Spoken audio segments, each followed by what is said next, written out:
Assalamualaikum teman-teman onlineku semua, dimanapun kalian berada. Selamat datang di Suci Channel.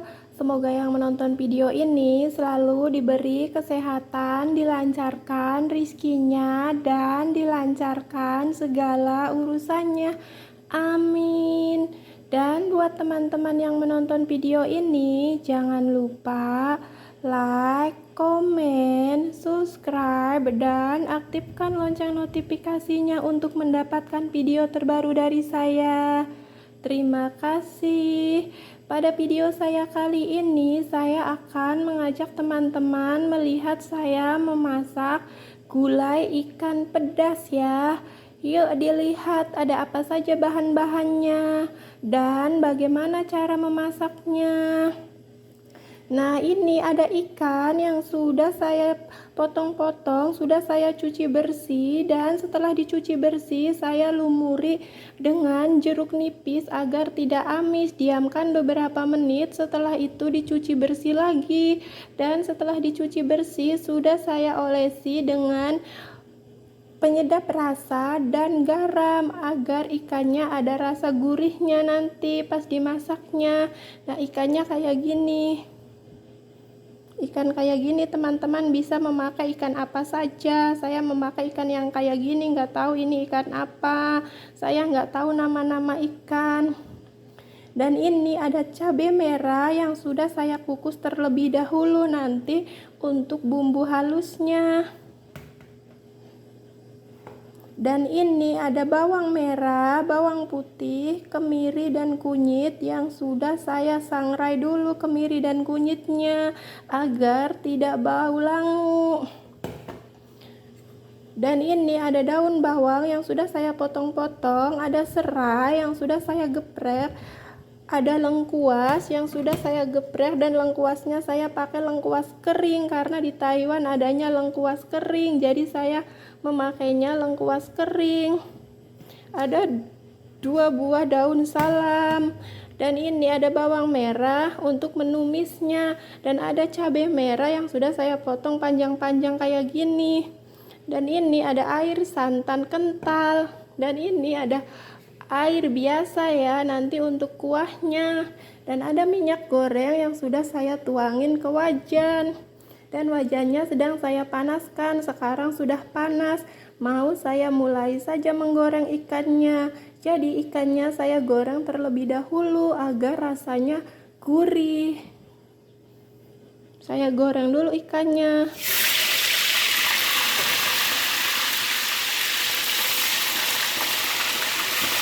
Goreng nggak sampai kering juga nggak apa-apa ya, yang penting digoreng terlebih dahulu agar rasa gulai ikannya itu gurih.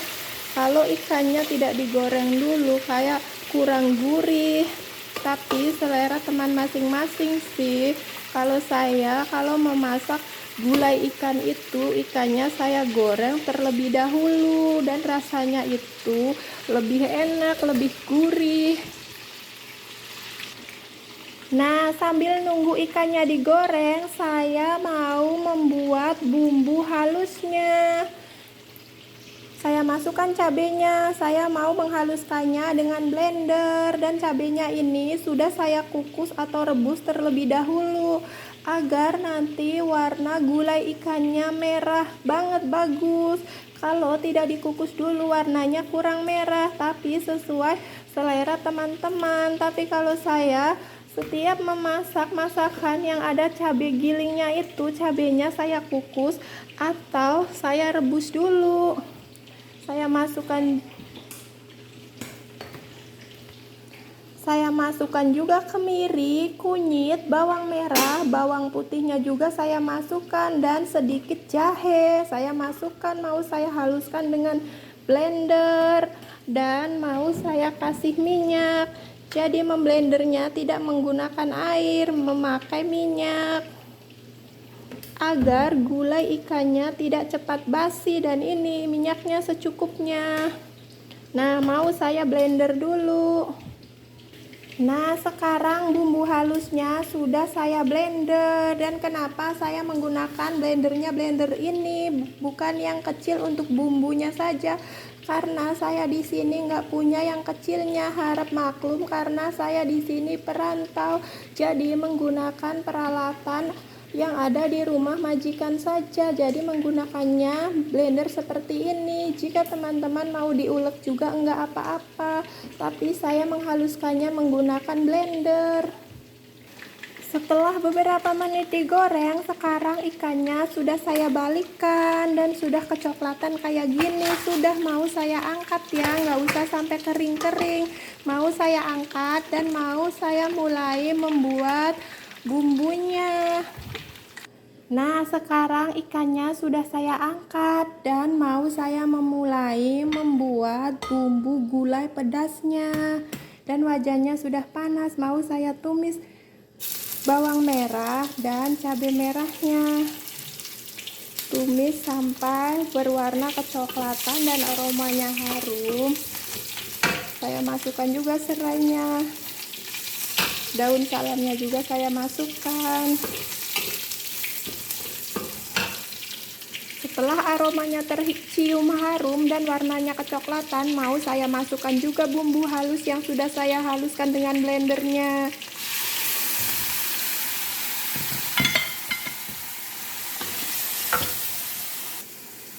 Tumis sampai airnya menyusut.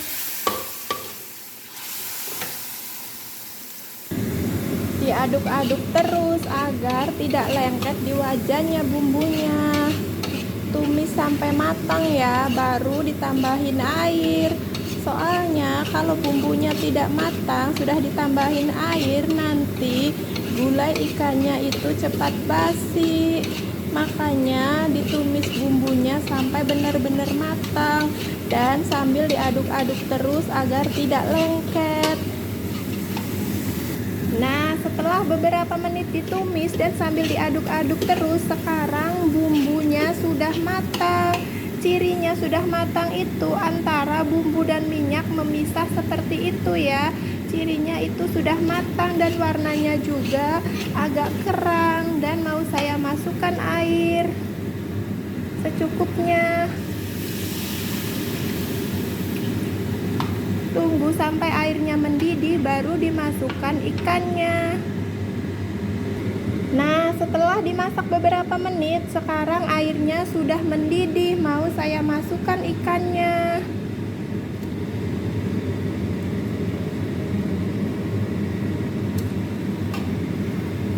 Dan bumbunya juga saya tidak memakai garam dan penyedap rasa, saya memakai masako saja. Masako secukupnya. Dan gulanya juga saya masukkan. Tunggu sampai mendidih lagi baru dimasukkan santannya kalau sudah mau matang. Soalnya kalau sekarang santannya dimasukkan, nanti santannya akan pecah. Jadi masukin santannya itu kalau sudah mau matang saja air santannya, baru dimasukkan agar tidak pecah. Nah, setelah beberapa menit dimasak lagi, sekarang airnya sudah mendidih dan warnanya merah kayak gini ya. Tuh kan, kalau cabenya dikukus atau direbus dulu jadinya warnanya bagus, merah kayak gini. Dan karena saya membuatnya tidak banyak, bumbunya cuma memakai masako 1 bungkus dan tambahin gula, udah pas. Tapi sesuai selera teman masing-masing ya. Jika mau memakai garam, penyedap rasa juga enggak apa-apa. Tapi saya hanya cuma memakai masako saja dan tambahin sedikit gula. Dan sekarang sudah mendidih, mau saya kecilkan kompornya. Kompornya sudah saya kecilkan, mau saya masukkan air santan kentalnya. Diaduk-aduk, tunggu sampai mendidih lagi, baru diangkat ke mangkok atau ke wadah.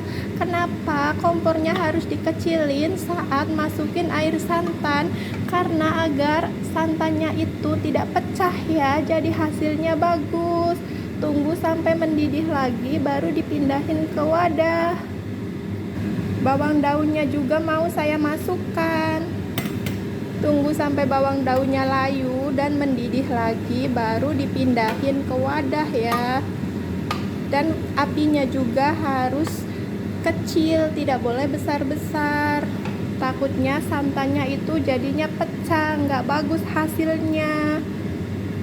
Nah, setelah beberapa menit direbus, sekarang sudah mendidih lagi dan air santannya tidak pecah tuh. Cirinya kalau air santannya pecah itu kayak menggumpal-gumpal gitu, dan mau saya matikan kompornya, mau saya pindahin ke mangkok. Nah, sekarang gulai ikan pedasnya sudah saya pindahin ke wadah kayak gini jadinya ya teman-teman tuh. Kalau cabenya dikukus atau direbus dulu jadinya merahnya itu bagus kayak gini. Tapi sesuai selera teman-teman sih, kalau saya maunya itu direbus atau dikukus dulu cabenya agar penampilannya itu bagus. Kalau penampilannya bagus kan lebih menggoda selera, perut yang belum lapar jadinya lapar melihatnya itu. Tuh, terima kasih yang sudah menonton videonya. Semoga suka resep dari saya ini. Assalamualaikum warahmatullahi wabarakatuh.